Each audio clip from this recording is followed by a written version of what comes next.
Good morning, everyone. Welcome to 49ers Coffee Talk. Sybilla was on time. I was late. I just want to say I'm always late to my own shows, but in my defense, I have a serious commute from my living room around the corner to my bedroom. Things get in the way. It's hard. So 4 minutes late, I consider that a win. How you doing, Sybilla? Good, good. Yeah, my commute was a lot smoother. I just went down the stairs. That's cool. So we're going to talk about this Brian Flores thing. To me, is the most interesting thing of the year for football. I really want to talk about how it impacts the 49ers. We're going to talk about next season, and we're going to talk about this game. The episode is called The Final Say. We're not done talking about the NFC Championship game. Sybilla has a lot to say, starting with what went wrong in general. What do you think? The beginning of the game, to me, that was a typical defensive start by the 49ers. It was a typical offensive start by the 49ers. Being down early and just getting a slow start. It's something that I hope that next year, both Shanahan and perhaps the new quarterback will see to. It's something I would really rather get off to a hot start and bury people with our defense than have to play this comeback game. And it was throughout the playoffs, it just felt like we were playing with fire. It just felt like a matter of time before finally we didn't score that last field goal or that last touchdown that was needed.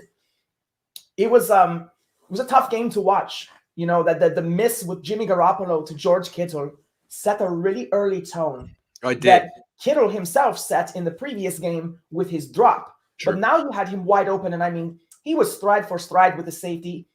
I think that was a touchdown. It really was. Like there was one guy left, and he was not behind Kittle. He was running in stride with him. So it was just not a great way to set the tone. The Niners did not come out and physically and mathematically, that is to say, the score set the tone. It was tough to watch. But when we pulled out 17-7, I forgot what team I was rooting for. At that point, I thought it was done. I really did. I thought to myself, I was like, that's awesome. That field goal right at the end of the half and everything like that. I was like, that is 49er football. Now they can come out and run the ball down, run the clock down, and just bury this in a low-scoring affair. And they were not able to do that. So there were a lot of things that went wrong. And there are some highlights that seem like they stand out, like the Jaquiski Tartt drop and things like that. But once again, a fourth quarter 10-point lead or more slipping through the hands of Kyle Shanahan. Now, I want to say what I thought went wrong. They did get a 17-7 lead. They had a 10-point lead in the fourth quarter, blew it. But 17 points is not good. They didn't score many points. Their offense was terrible in the playoffs.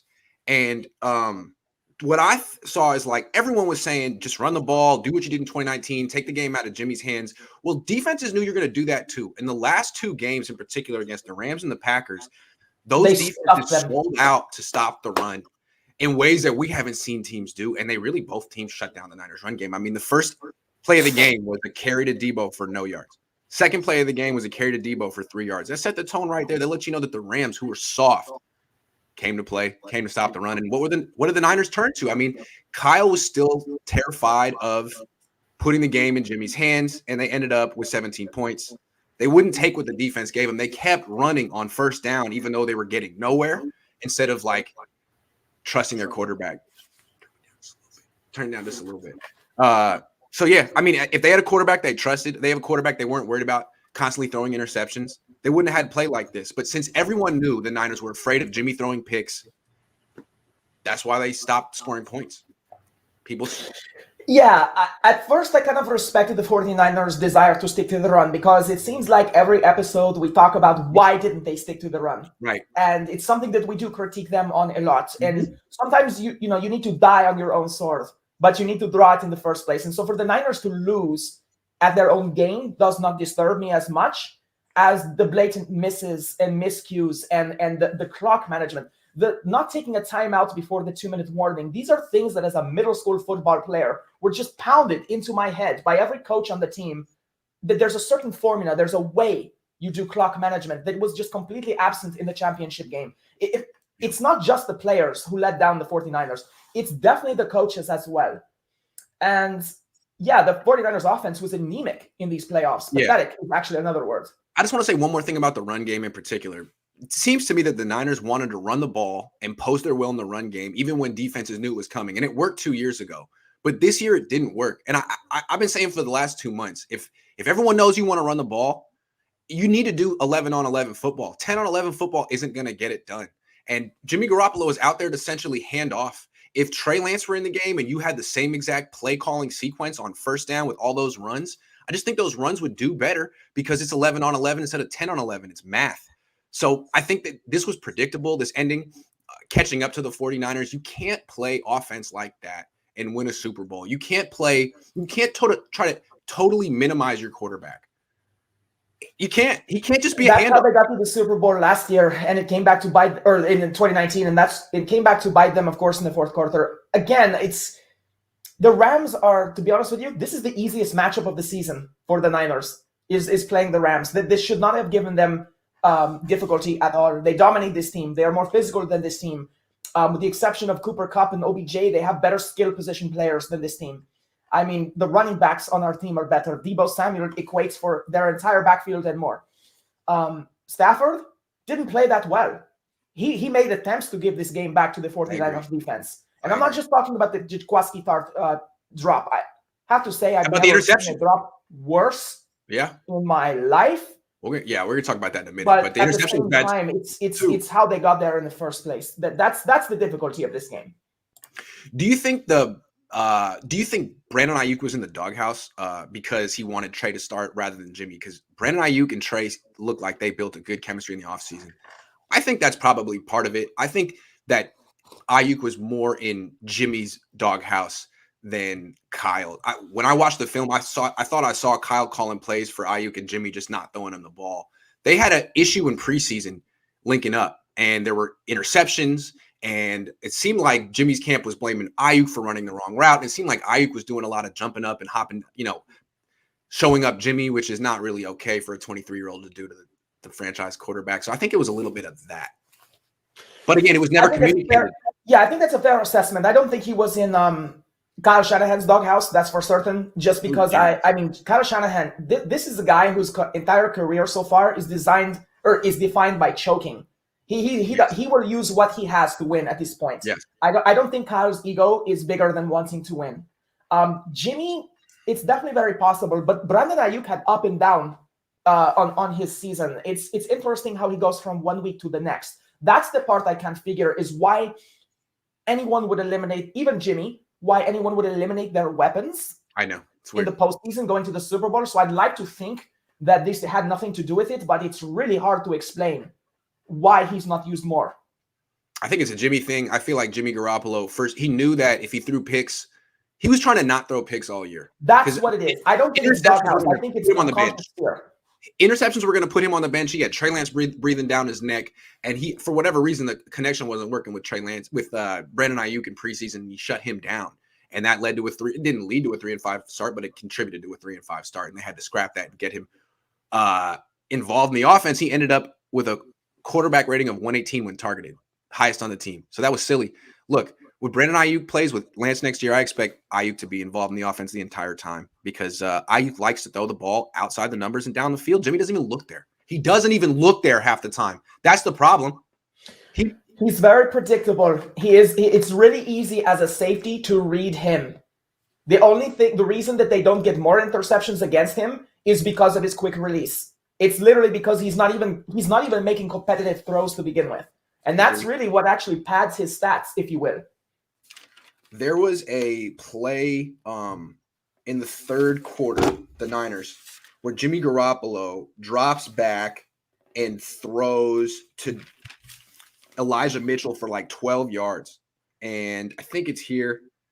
He had Brandon Aiyuk wide open for a touchdown down the field, didn't even look at him.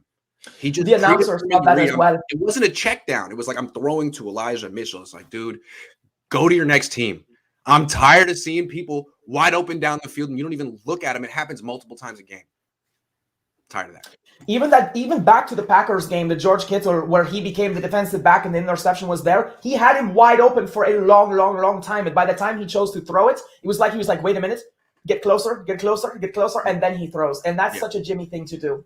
Yeah. Jacob says, after watching the film, I felt like we were just as limited by the play calling as we were by Jimmy. I have to wonder if we would have won if Kyle had done more to set Jimmy up for success. Thoughts? Well, we can go to that topic right now.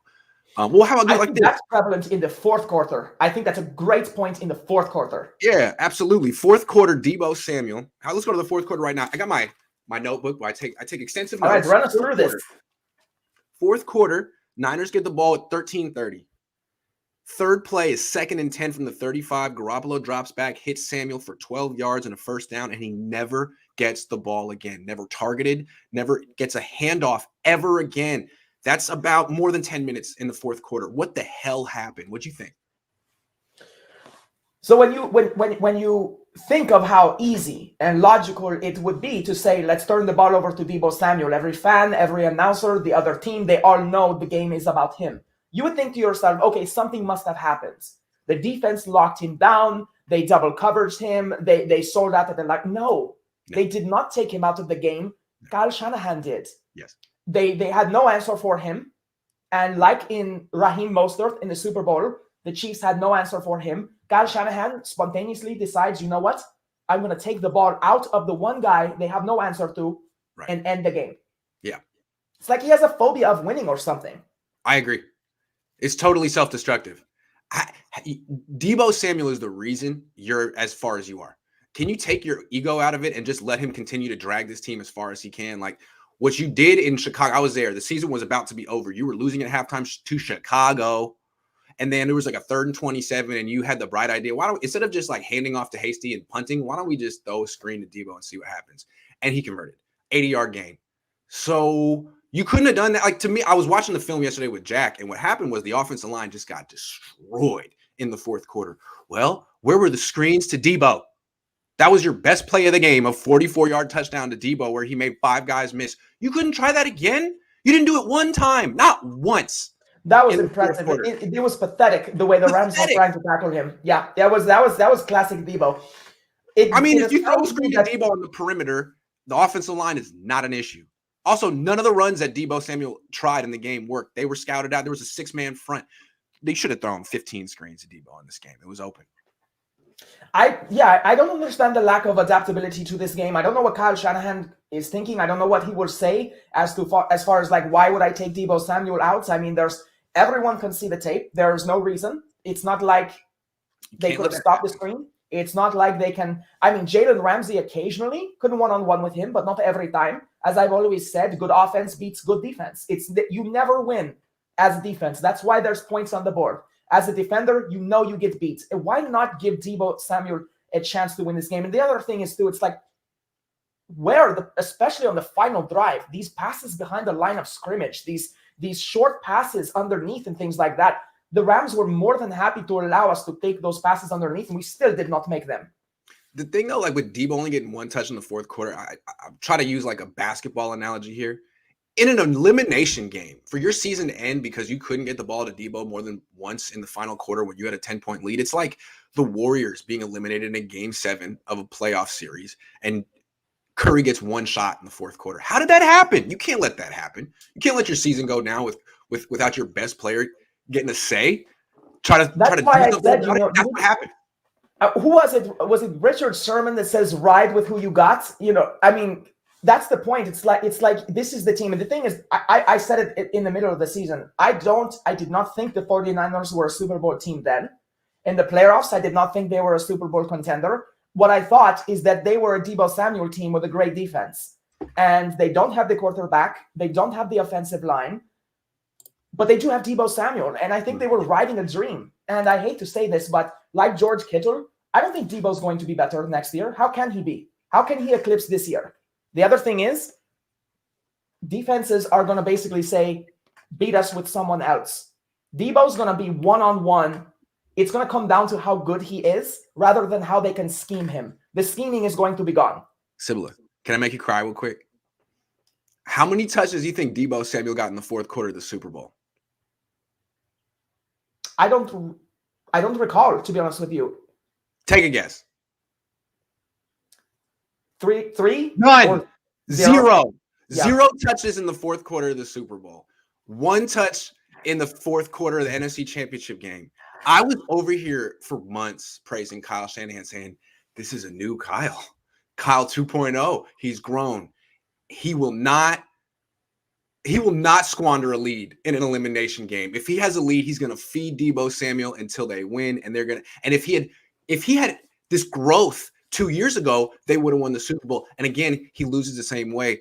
If he had just fed Deebo in the fourth quarter of these 2 elimination games, they'd have been champions 2 years ago, and they'd be going in to beat Cincinnati right now. It's Kyle's fault. That's the thing that's most annoying about this loss. This is the easiest Super Bowl matchup I have ever seen in all of my life of watching football. These Bengals against Deebo Samuel would have been hilarious. I would have probably just left in the third quarter to go make lunch. I mean, this is the biggest missed opportunity I think in 49er history. I really do. Deebo should have 2 Super Bowl rings because in the end you lost to Mahomes, but now you lost to Sean McVay and his Rams, who you are 6-0 against, and you were leading by 10 points in the fourth quarter with Deebo Samuel. It just He should have 2 Super Bowl rings. He's been the best player in the league for a while, and Kyle gets in his way at the wrong time. At the wrong time. Other times all season, he enables him. He sets him up to be an All-Pro. In the fourth quarter, with the season on the line, it's like he forgets he's on the team. That's great, Kyle. You should have 2 rings. Deebo Samuel's the best player in the league. You took the ball out of his hands in 2 consecutive elimination games in the fourth quarter. That's your fault. That's like Steve Kerr saying, you know what? Season on the line. We're running our offense through Andrew Wiggins. Word? Not Curry. No, Curry. What we want you to do is send an entry pass to the post and then go to the corner and stand there, and we're going to run our offense through Andrew Wiggins. Okay. But no, he's not an idiot. I'm not calling Kyle Shanahan an idiot, but under pressure, man, he makes some crazy decisions that are very uncharacteristic of him or any good coach. No Deebo in the fourth. Wow. 1 touch in 2 elimination game fourth quarters. That's crazy. It is. And here's the thing, that I think the definition of stupid is doing the same thing over and over and expecting different results. Insane. Definitely. Yeah, but you'll be happy to know that Kyle Shanahan yesterday said that he would make every decision exactly the same. All right, well, I have another one. He should not make the same in the fourth quarter. 2.5 minutes left to go, and it ends up in a defensive stop. So you have the 2-minute warning, and he doesn't take a timeout.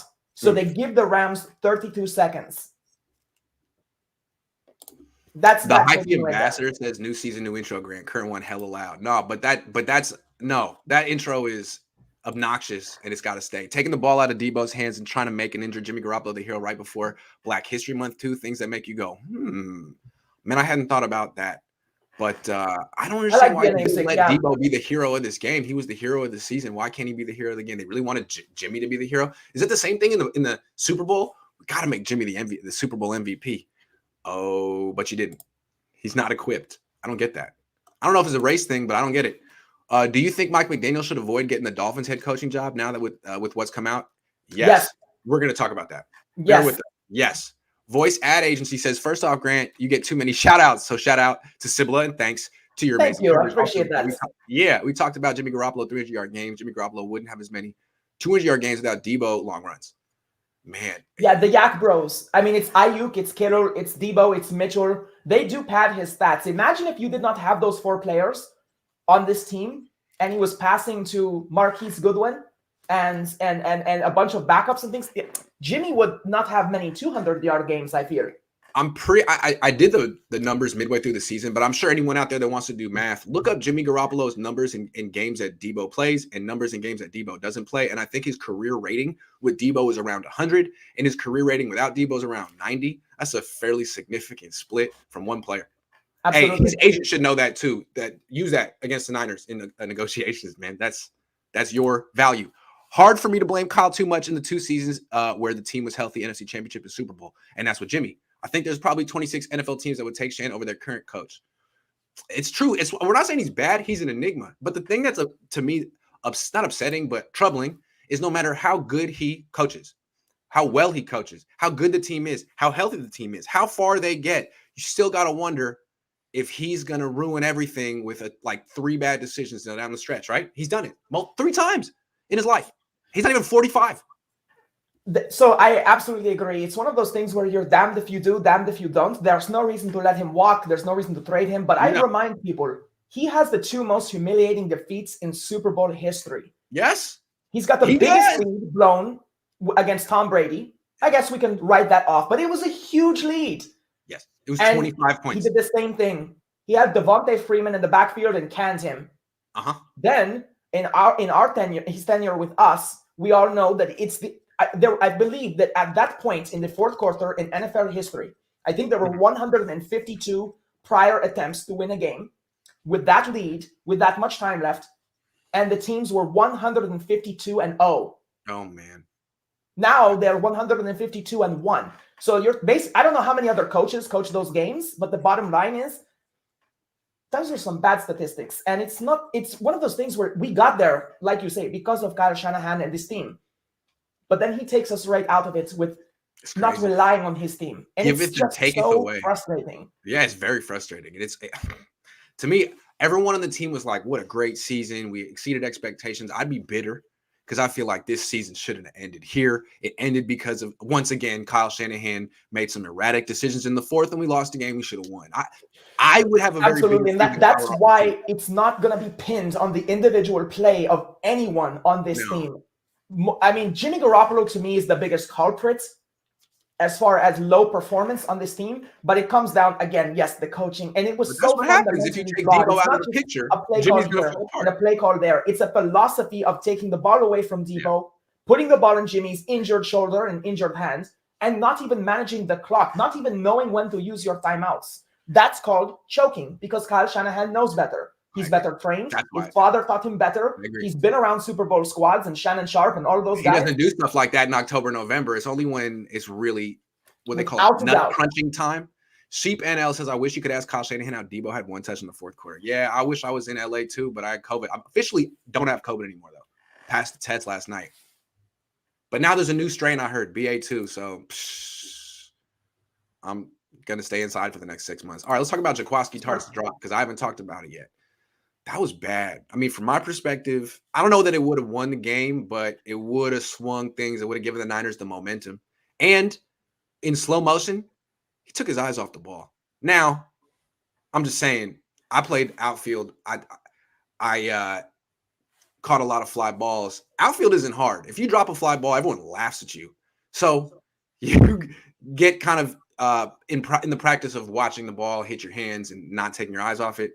Anyway, I mean, these defensive backs aren't outfielders, but it was just a really bad look. And I feel bad for Tartt because that was the only notable thing he's ever done on a big stage. And that's how all non-Niner fans are going to know him from here on out. And I still think he has a career ahead of him, but wow, what a thing to have hanging over you. He will never exceed that moment. Whew! He will never exceed that moment. That was as a man. That was his chance to define himself. Yeah. And he did, as a choke, as a bad defensive back. And that's exactly how the league will see him. That's how history will see him. And the fact of the matter is, yeah, you're being nice. So I will say it as a 49er fan. It would have won the game. It absolutely would have. Matt Stafford sucks. There's no other way of putting it. This guy threw 4 pick sixes at the end of the season. This guy had, 7 interceptions over the last few games, something ridiculous. It's like he has attention deficit disorder. It's like he just I'm throwing it up. Like, whoa, why did you do that? Yes. And that is directly responsible for one of the 49er wins. Yeah. You know, and I thought it was poetic that Jimmy Ward picked him off again. And I thought to myself, because when I saw this opening drive, I was like, oh no. You know, and just the way they were driving on the ball on that particular drive, Jimmy Ward really took it away. And once again, Matt Stafford throws a deep ball to no one but the enemy. And Tartt had it right here. And I think the worst thing is it was so easy to catch that ball. He was already thinking about a 50, 60-yard return. I think he was thinking pick six. I really do. He took his eyes off the ball and there was no one around him. You know what I mean? Maybe they should practice catching fly balls. I don't know. Like, how did that happen, man? It wasn't like you were in traffic and you were thinking about someone hitting you or something. It was just he got nervous. Look, I know when the ball when you're trying to catch a ball, punt returner, outfielder, that ball feels like it's up there forever and you can't hear anything. It gets really quiet. That's why you need practice, man. I don't know. That's just a bad look. And for the Niners, he's the end on that. There was some really bad looks in this game. His drop, Jimmy Garoppolo's backhand flip interception, the miss. I mean, the Niners looked like a unprepared, exhausted mess in that game. And they're still a good team, and they brought it down to the end, but there were some bad plays in this game that was beneath them, like this. Yeah, here's the thing. Tartt has always been an outlier for why we should keep him. Now we know we shouldn't because he brings nothing to the back end of this defense except failure. That's what it comes down to. That is the moment you get paid for as a safety, and you'll never get an easier shot than that. And I've never seen that ball. I've never seen that ball dropped in my life. And You know, remind me of a little bit. Sorry? Remind me of a little bit. Remember like 10 years ago when Flacco threw that Hail Mary prayer in the snow in Denver against Peyton Manning and the Broncos, and that Yes, I do. I can't believe that wasn't picked. He took the bad angle and should have picked it, but he's like right over his head in it, and they lost. That guy went to UCLA with me. He's in my Korean drumming class. He didn't know that was going to define one of the things about you made a really good point. The 49ers, when they played Flacco in the Super Bowl, he threw those ridiculous lobs that should have been picked right and left. And the whole time they would stare, and then it would go right over their head. Yeah. They look like kids who when you get a line drive, a ball hits right at you in baseball, the first step you take is back. Yeah. Until you can judge it, gauge it, and realize what you're going to do. Yeah. And football players are not always multi-sport athletes. So they're good at football. Doesn't mean they're an athlete. Doesn't mean they're good at sports. Doesn't mean they played Little League. Doesn't mean they played center field. You need that. You need those reps. Shagging balls. You got to shag the balls. Tartt didn't shag balls enough growing up, clearly. It's a shaggy. We have two glaring needs now in our secondary, not just corner, but in a free or a strong safety. Someone needs to How about a nickel? One of the things I like about Ward is the sound tackling. What I dislike is how weak he is physically. Another thing I like about him is that he doesn't make mistakes, but he doesn't make plays very often either. But I can live with Jimmy Ward because he's sound in so many phases of the game. Jaquiski Tartt, what does he do? Boom. Anthony Adams says, Sib, what's up? I'll repeat this until I'm blue in the face. Kyle needs an associate head coach to help with situational awareness. That's what we're missing. He does have an associate head coach. He does. Let me ask you something, because you're closer to the team than any of us. Do you feel there's anyone that will come up to Kyle that has the gumption? That's the issue. And that's bad leadership. He's like Steve Jobs, right? He's like Steve Jobs. You're not allowed to say a damn thing. You got to basically be in the cult of Kyle. Kyle, though, you should hear the way his coaches talk about him. He's the best offensive coach of all time. He's the best play caller of all time. It's like, what are you talking about? This is Bill Walsh's team. He's Mike Shanahan. There's so many offensive coaches who've actually won championships, unlike this dude. How can you say? But that's the attitude in Santa Clara, is that he's Steve Jobs. And he's not just the best offensive coach in the league now of all time. That's how they talk about him. It's crazy to me. You know what he demands. You can still be the best coach and the best offensive coordinator, but sometimes you make mistakes. And that mistake was leaving Deebo Samuel out of the playbook. Someone needs to come up and say, hey, great coach, give it to Deebo. Someone needs to actually say that. And that's what being on a team is all about. It should not just rely on Kyle Shanahan. But if he has established a culture in which you cannot come and talk to him, that would be on him. And that's what I would be interested to know. Jim Harbaugh would have benched Jimmy if he tripped over a rock. Kyle should have would never. At that point in the season, you can't bench Jimmy. You have no idea how Trey Lance would respond to a championship level game. And that's not the time to find out. I hate to say that, but once we got there, we were stuck with Jimmy. This was a Jimmy season. And if that decision was made halfway through the season. As soon as Jimmy messed up his thumb, it should have been over for him. He was terrible with this thumb injury. Terrible. The team played well. They dragged him this far. Then they gave him credit afterwards at the press conferences. That's just great. But no, as soon as he tore a ligament in his thumb, that should have been the end of his season. Because there's no way Trey could have been worse. Jimmy, sorry. Well, I guess we'll never know. Freedom says, wasn't his quarterback rating in Green Bay 12? Yeah. 12, as in the number 1 and 2. 12. It's the only thing he has in common with Tom Brady. Can't give up on Shan until he's had an opportunity with another quarterback. Imagine if it was 3rd and 2 and we could run a pass play. That would be insane. I'm not giving up on Shanahan. No. Shanahan is the coach that we all want, but I guess. But again, it's like saying this guy is going to be a great. But we know the issue here. These 10-point leads. We understand this as fans. It's like saying this guy who's a terrible boyfriend, is going to become a good boyfriend when he gets a girlfriend he likes. Well, break up with the current girlfriend. Stop talking behind her And I back. have to say, like, that's a great analogy because whenever I'm talking to my friends, I'm like, they're like, he's a good guy. It's just he's a bad boyfriend. I'm like, no, he's not a good guy. If he doesn't treat everyone well, you can't be a little evil and a little nice. You can't be a little honorable and a little dishonorable. You can't blow 10-point leads here and 10-point leads there and 25-point leads here and be good. It doesn't. Once he gets his quarterback, dude, that's your quarterback. You've been with that quarterback for 5 years. You guys are practically married. What are you talking about? Are you going to break up? No? Maybe. Okay, you're going to break up now. All right, fine. Then we'll see what you got. Here's my question for you and the 49er fan base.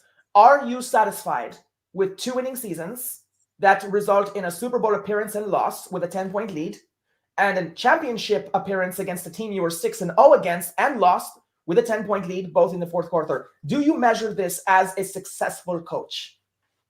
Yeah. Man. And there's some rhetoric to what I'm saying. And I think that Shanahan is the outlier. I think we can objectively say, yes, we have had success. But Jimmy's injuries are part of the reasons those other years. Who's to say with a healthy Jimmy, we would not have been in the championship game last year or the year, or earlier and everything. Just Jimmy being injured. A healthy Jimmy of Shanahan's lack of success. A healthy Jimmy is like an alive JFK. Like, he's gonna be hurt in January. It's the only question is, can he play through it or not? Rams Life says Grant Sybilla just said Stafford sucks. LOL.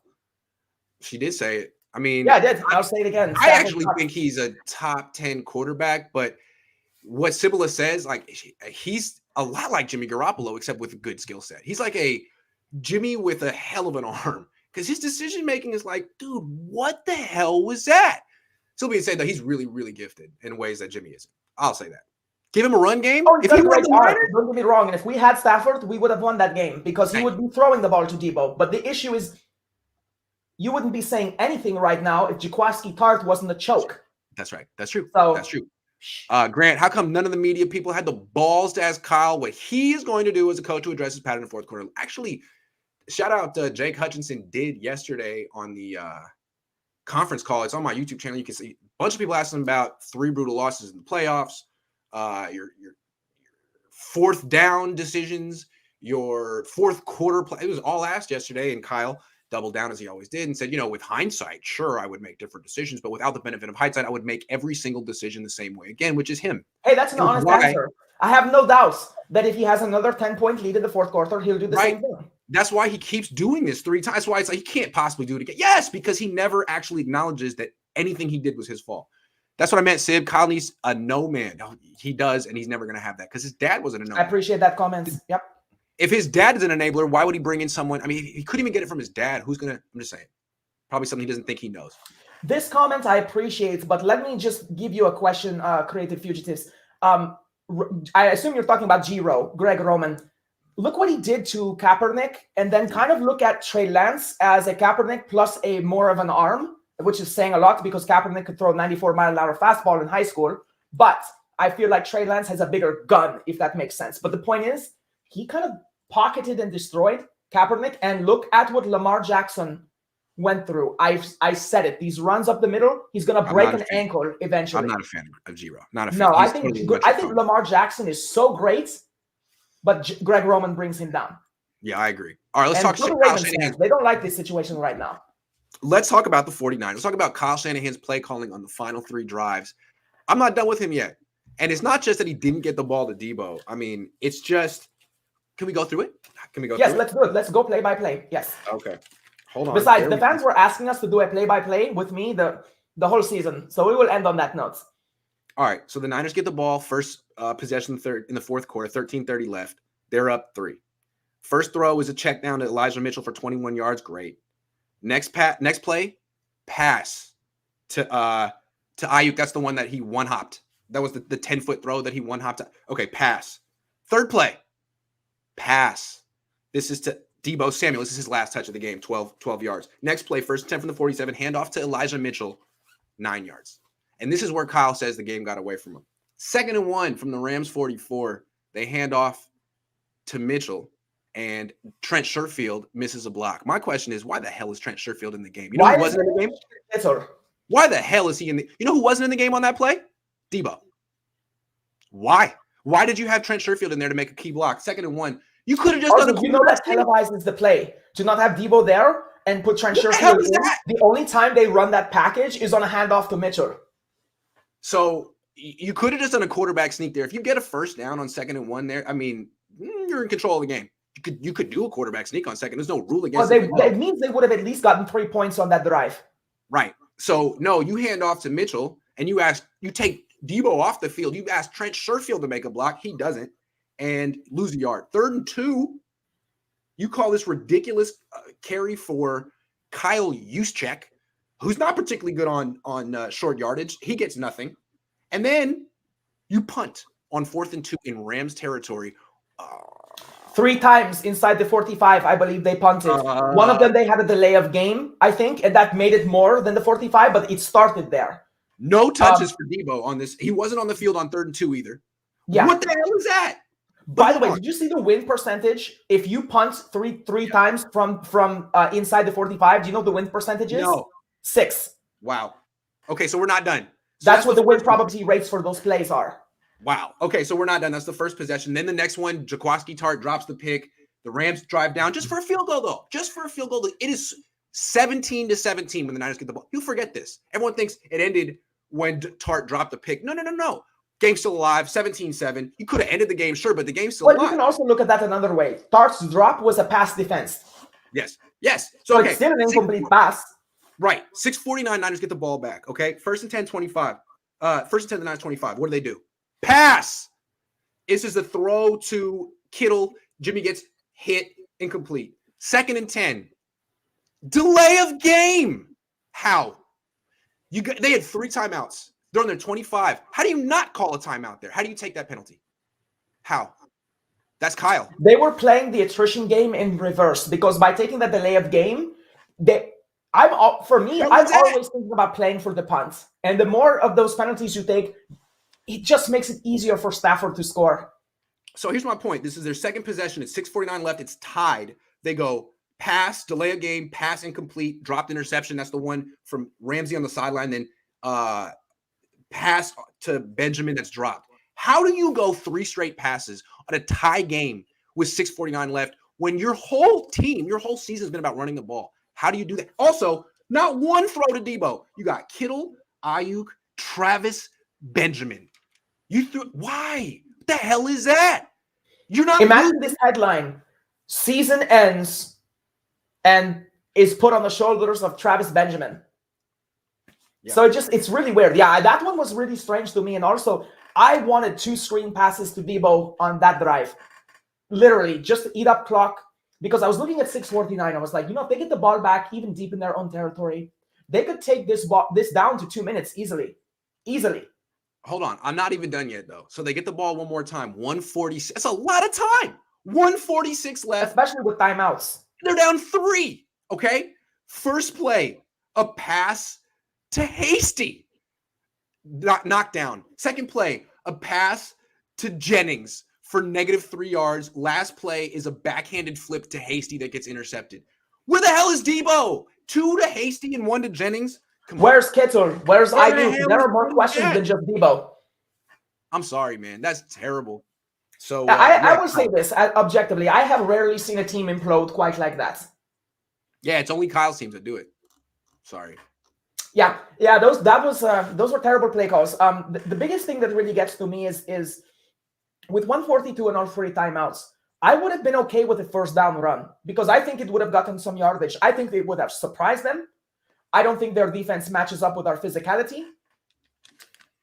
Stick to your game plan. Like literally, I said to myself, I was like, wow, the Rams really failed to put this game away. And I was like, so this is fine. 1:42, down by 3. We've got Robbie Gould. We're looking at least, at worst case, overtime here. And as long as he did exactly what I did not want him to do. I was sitting there saying, all right, just stick to your game plan. Don't go into full pass mode. This is not really a 2-minute drill. You have 3 timeouts. You have almost 2 minutes on the clock. You might get some sideline catches and things like that. They're going to give you the middle of the field. So let George Kittle work over what are some of the worst coverage linebackers in football. Mm-hmm. And just throw a couple screens to Deebo Samuel for insult to injury, and you've got this game. But no. But no, it was Hasty and Jennings with the season on the line. Mark Lamar says saying Stafford sucks sounds silly as saying Jimmy Garoppolo is elite. There's a middle ground. What I would say is Stafford's decision making sucks. It's Jimmy Garoppolo-esque. Difference is Matthew I'm Stafford surprised people pay to take issue with that opinion. I mean, we appreciate that though. I'll say it some more. Jimmy's going to get his next GM fired. Some sucker's going to give us a conditional first for Jimmy. No one's getting a conditional first for Jimmy Garoppolo. No. Jacob Mayhew says, what's up, Grant Sib? A little off topic. Christian Watson, wide receiver, said it would be a blessing to play with Lance again. Of course. I was going to say, I don't really want to play with Lance again. Could be a nice late pick. Loving the show as always. Shirts on the way. Play the kid. I haven't really seen Christian Watson play. Is that his name? No, I haven't actually, but that gave me something to look at. So I appreciate that. Thank you. Check him out. Thanks for putting him on our radar. I finally figured out why D'Amico Ryans didn't take the Vikings job. He felt like he was going to be treated like Brian Flores. Just wanted to point that out. Yeah, I agree. We're going to talk about that too. I did it yesterday. Don't forget McVay blown challenge. Go for it. Yeah, there was that too. McVay loved to throw flags. He was tripping. If Cap allows, would you sign Connor, running back from Arizona? No. Only if we don't bring Mostert back. But I don't think he fits our scheme. I don't see how we blame Kyle Shanahan for every fourth quarter. They were all different circumstances. They were keying on Deebo and the run game. He wasn't just deciding to not give him the ball. All right, man. Well, I'm glad you. Well, I appreciate the opinion, Sean. The only thing I would counter with is that if you're saying they decided not to give him the ball, why does he get one touch? And of course, your argument is, and I can respect that they're keying in on Deebo. Well, here's the thing: we keyed in on Devontae Adams. They still tried to throw him the ball. Aaron Rodgers knew, look, if I'm going to beat the Niners, I need Devontae to play. We know if we're going to beat the Rams, we need Deebo Samuel to play. It's just like, yeah, you can key in on players, but these are our weapons. And that's why we are where we are. To not use your weapons is self-defeating, and guess what? They lost.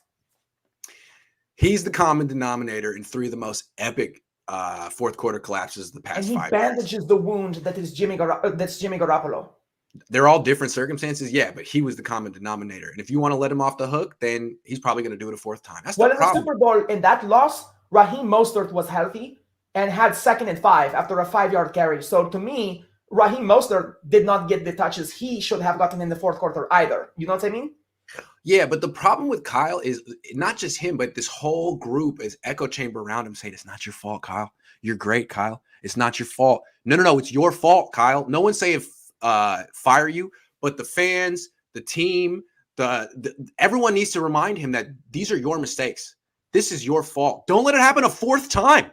Green Bay's coach, he remember his presser afterwards. He was like, yeah, it's all on me. It's 100% on me. I didn't coach well enough. I've got to coach better. And, a lot of the analysts came around and said, dude, don't beat yourself up. It's your special teams coach that sucks. But you know what I said? I was like, yeah, but you hired him. So, yeah, it is your fault. It's absolutely 100% Green Bay's head coach's fault. And I respect him and everything like that. But it was his fault. In the same way, this is also Kyle's fault. And it doesn't mean when we assign blame or fault, it doesn't mean we hate them. But it's the reality of the situation. Yeah. All right. Sybilla wants to talk about Nick Bosa for a second. Go ahead. All right. So Nick Bosa, I'd be an interesting offseason for him. There could be some significant criminal charges filed against him that would make him a registered sex offender. So I looked this up. He urinated, first off, one of the Green Bay high schools apparently does not like the Packers because they let us practice at their field to prepare for the elements for the Green Bay game. While we were there, Nick Bosa, despite the facilities around him, decided, I'm going to drop my pants in front of about 200 kids as an underage children, going to expose my genitalia, and then pee on their benches, where the parents sit to watch the kids play football, baseball, whatever. What was he thinking? And on that note, I'm not giving him an excuse because you know how I feel about Nick Bosa. It's like 0 degrees out there, man. What are you doing? I'm just saying. That's right. Neither here nor there. I could make a comment on that, but I'll let that go. Neither here nor there. But I'm just saying, you know what I was going to say anyway. Right. But the thing, okay, so he did have a concussion recently, which does affect your judgment, and that is not a scapegoat. But it actually, even as an anti-Bosa person, it crossed my mind. How could you be so stupid and reckless as to expose your genitals in front of kids? Because here's the thing, that is actually a sex crime. That's exposure to minors. And that puts you next to all the rapists and sex offenders on that community list that you have to register on if you're a sex offender. In addition, it's at least indecent exposure, urination in public. And there were Green Bay police there to protect the 49ers who saw it. And the question that everyone's asking is, why hasn't he been charged yet? He still can be. And I think the NFL has a lot to do with that. He's white, he's a superstar, he's a pass rusher, and he was about to play in a divisional game, and then he went to the championship game. Well, now he has none of the championship immunity anymore. He may not exactly get away with this. There's still a window of prosecution that's open against Nick Bosa for what he did. They could be gathering evidence, open an investigation. This would increase the window. And the thing is, if they open this investigation, he's done. He will never play in the NFL again. Wow. I had no idea about this. If you expose yourself to a minor, there's no deferred prosecution. Jeez. There's no probation period. It's prison time. Damn. Whew. And that's what he's just played with. And I'm as a Niner fan, I'm extra appalled because I feel disgusted that we would go into someone else's house while they're helping us play their team and act this way. As a general human being, I'm really disgusted that Nick Bosa would do this in front of kids.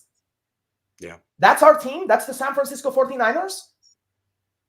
Good point. And it proves Kyle Shanahan and John Lynch, their morality goes out the window when wins are on the line. And I'm sorry, I don't care any fan who thinks the championship's more important than children. If you think that, you're like Nick Bosa. There are priorities in life beyond winning. How you accord yourself and not exposing your genitals to minors would be a good start. So I've seen some of the other analysts wearing Nick Bosa jerseys.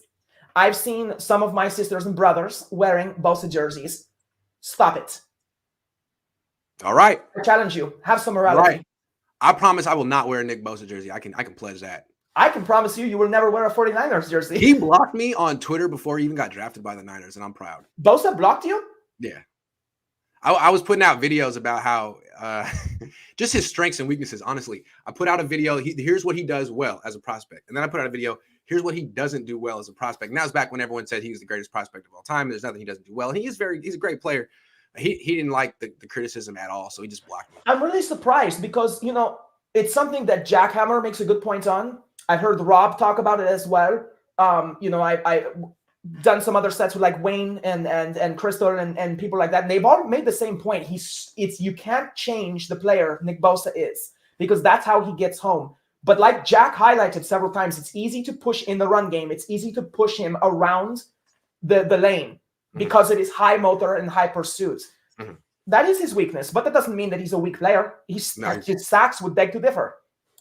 George says, I don't know what the issue with the NFL. I don't know what the issue with the NFL. You have to give everybody a fair opportunity, and that is a big red flag. I'm happy Kyle Shanahan gives his black colleagues an opportunity. That's a good thing. I love that comment. I love that comment. There's one thing that really does stand out that's really positive about Shanahan. And as we wind this season down, I think it's important to end on what's great about Kyle Shanahan. That is one of the best things about him. He's just an egalitarian. He really is. He sees everyone as, regardless of race or genders, as equal. He has had minority coordinators who are exceptional coaches, who deserve head coaching jobs. So that doesn't just say that he's giving minorities a chance. He's giving them a chance to flourish, and that's different. It's not just a token signing. He actually believes in the people and supports them. That is part of the great coaching. So Kyle Shanahan, he's coaching other teams to be really great. I mean, his coaching tree is going to be epic one day, I think. And I think that's a great sign of respect for him. And I just think it's really awesome how he does that. And don't forget Katie Sowers as well, to have a woman as a wide receivers coach in the NFL, working with people like Deebo Samuel and our whole wide receiver core and talking with George Kittle and things like that. He really I feel like he does want to give people an opportunity, but I don't think they're token signings. I think he looks at them and says, hey, I don't care where you come from, who you are, what people think about you, how they see you. You're my equal. Take the job. And I think that's really awesome that he does that. Jacob says everyone mad in the comments because Sybilla is right. If it's really true, then there needs to be some action taken to Bosa. Oh, no, it's true. Go to my Twitter. I've got a picture of him doing it. And if you're mad at exposing genitals in front of children, you're sick. And you should go turn yourself in. Okay, let's move on. Let's look ahead to next season. Are you optimistic? What are you expecting for 2022 and 2023? I have measured optimism. I think the whole next season comes down to something you said earlier in the show, and that is, imagine if you had packages where it was like an RPO or a play action. Just having strength in the backfield and the threat that he would take off. If they stack 6 in the box, someone still has to spy him. So suddenly you're back to 5 for about 2 or 3 seconds. And if they miss where the ball goes, you're down to like 3 or 4. Might be down to 2. And if it's Deebo that got the miss, or it's Lance that gets the miss, then suddenly you've got them 1-on-2. And if they get to the second level, you can take it from there. That is, to me, what the whole next season will be built on, is the mayhem. What did you call him? A chaos quarterback, I believe. Mm-hmm. Mm-hmm. It's the mayhem in looks that he will bring to the defenses. And what I feel keeps our Super Bowl window open longer, what I feel protects Deebo Samuel and his predictability that the play is going to him, is now there's another wrinkle called Trey Lance. And I feel like this gives Deebo a chance to repeat the season next year. How do you account for Kittle, Lance, and Samuel all in the same backfield? You don't. And if Raheem Mostert gets 8 carries a game and he can stay healthy for a season, and you have Elijah Mitchell to pound the ball in there, suddenly I think that this offensive unit is light years better than it was this year. So my expectations on that are high. Defensively, we're only going to get healthier. I feel if it's possible, I feel people like Bosa and Warner will improve and be more savvy. I think that if Ward sticks around, and it looks like he will, I feel like Ward will just be solid. And I think Ward fills a spot that says it's not a need. And that's good enough for me at this point, because we have real needs. Tartt needs to go, and our corners need to be addressed as well. Verrett comes back, that's awesome. But we can't count on that. He's going to be gravy at this point. We don't even know if he will come back and regain his form, his confidence, and everything like that. As long as we address these key needs, then I think we're a better team next year. I never felt this was our year. I always felt like, damn, they are exceeding expectations, and good for them. But next year, I just think they can plug a few holes. They got great play from the people they have. I think they improve. Absolutely. Coach B says, I specifically remember being at the game and thinking, why TF is Travis Benjamin on the field? Yeah, and Sherfield too. Like, this is the NFC Championship game. They're not contributors. Why are they on the field now? What the hell? Oh, but Deebo can't play. That's crazy to me. AmTodd99 says, I think we can land a solid backup. Mariota or Tyrod Taylor be nice, because I will throw up if it's Sudfeld. Mariota's always hurt. Tyrod's hurt. I've got an answer for that. Yeah. I think we should draft a 5th rounder or something like that has a... Okay, so we're not going to get Trey Lance in the 5th round, but we can get a big-bodied, dual-threat quarterback who needs a lot of work. But it would be somebody we can plug and play into the offense. I mean, go look at the Baltimore Ravens. They have Lamar Jackson and Huntley. Huntley is not Jackson, but he's like a poor man's version in every single category, except that he's actually pretty good. He's raw. His decision processes are not as good, but he's the same quarterback. So when Harbaugh puts him in, the game plan does not change. And that allows the running backs and the receivers and everyone else to continue to gel with the game plan they came in with. So I feel that at this point, let's stop signing other people's quarterbacks and just develop our own, and just take one in the 5th round who's, like I said, big-bodied, dual threat. Simple as that. George says, we're going to need to look for a new password to put on the list of multiple things we need to do in the offseason. Thanks a lot, Nick Bosa. New password. I don't get it. Yeah, maybe explain that. Yeah. I don't get But it. anyway, thank you for the comment. Sybilla keeps spitting facts. Also, I need the Niners to bring in Christian Watson for Trey. We need that 5-1 So connection. the thing is, we need to go watch this Christian Watson, because that's the second comment about how great he is. So let's go check this guy out. So we have Christian Watson. Yeah. I just worry about Trey being able to go through progressions and getting the ball out quick. And why can't he throw a spiral? Is that common? I think you're making too much out of his spiral. Refined Peyton Manning style quarterback, that's for certain. Go back and watch the last drive in the first half of the Texans game through the second half. He makes a lot of quick decisions. He throws with anticipation. He doesn't scramble around. Watch it. I mean, I think it's just rough. I mean, seriously, how can you expect a guy to come out and roast NFL teams who hasn't played that many games? But people say he can't do things. He literally showed he can do it. So just watch it.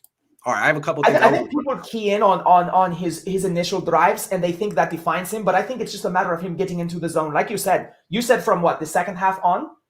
Yeah, you should just watch it. You can see that he can do it. All right, I have a couple things I want to talk about. Yesterday, I came on, and the Brian Flores news broke during the show, and the show was called "Why DeMeco Ryans Didn't Take the Job of Minnesota," and I didn't get it. And I was thinking, man, that's an emotional decision you made after losing the NFC Championship game. You want to run it back and prove that you're loyal. I didn't get it. And then Brian Flores sued the league for discrimination. And I'm sitting there after the show being like, 2-2. DeMeco Ryans was under the impression, most likely, that he was in a Brian Flores situation where he wasn't really being taken seriously for the job because, the Vikings hired that young general manager who used to be with the Niners when Harbaugh was here, and they clearly want Jim Harbaugh. So, yeah, DeMeco Ryans made the right decision. Absolutely. It's the Jim Harbaugh thing. Good for him. Love it. Yes. Love it. Because he's going to be a hell of a head coach, and you don't need to be insulted in a sham interview like that. You should only go to interviews that actually freaking count, because he's a really, really good head coaching candidate. I'm proud of DeMeco Ryans. I get it now. I didn't get it yesterday. Good for Brian Flores. Good for DeMeco Ryans. I love that these highly qualified black coaches are not putting up with this shit anymore. Good for them. Yeah, minority coaches in general, like Saleh. But because he's Lebanese, as I recall. But anyway, definitely to have Harbaugh coming in, that's the writing on the wall. At that point, I feel like the Vikings were just bringing him in for a token gesture. We looked at a minority coach, but Jim Harbaugh. Don't be that guy. Don't be the token minority interview. Exactly. I love that. I love DeMeco. I like DeMeco. And objectively as well. Did Yes. DeMeco Ryans really think that he could compete with a guy who took the Niners to 3 consecutive championship games? So he really realized, no, you guys don't really respect me. I'd rather have a guy on the way up than a guy on the way down. Honestly, I'd rather have DeMeco Harbaugh than Jim Harbaugh. How many times did Jim Harbaugh have to lose the big game before you're like, maybe he's not? I'd give me DeMeco. But okay, Vikings want to have a tried and true guy. Fine, take him. Whatever. Good for DeMeco. I think the Vikings are all about the status quo. I think they go with what feels safe. Yeah. DeMeco Ryans, now, for his developments, I am glad he stayed put, because he'll only be more seasoned and better next year. He will have more of a clue as to everything, the nuances and the approach of the day-to-day life. I think this also benefits him from his own business perspective. Everything else aside, I'm really glad to see him stay with a crew he knows so that he can focus on different techniques next year as far as making himself an even better coach. And he will be a shoo-in anywhere he goes. But I really hope it's to a contender. I really hope it's to a team that actually is looking up, is trending upwards. Not the Dolphins, not the Jaguars, nothing like that. He deserves a good team.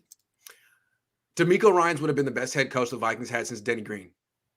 It would have been. When I saw he was interviewing with the Vikings, I thought about Kendricks and all of those good players they have, and I was like, he's going to love working with them. But then I saw Harbaugh was coming in, and I was like, well, that's it. It's over. So good for you taking your name out. I got something else I want to say. Mike McDaniel is interviewing tomorrow, with the Miami Dolphins. Thursday. Mike, don't do it. Don't go. They may want you. It's different. I don't think DeMeco is being seriously considered by Minnesota. I think Mike McDaniel is a front runner for Miami. Mike, you don't want this job. This organization is toxic. Look at the Brian Flores report. They were pressuring him to lose. They were forcing him they wanted him to tank for Tua.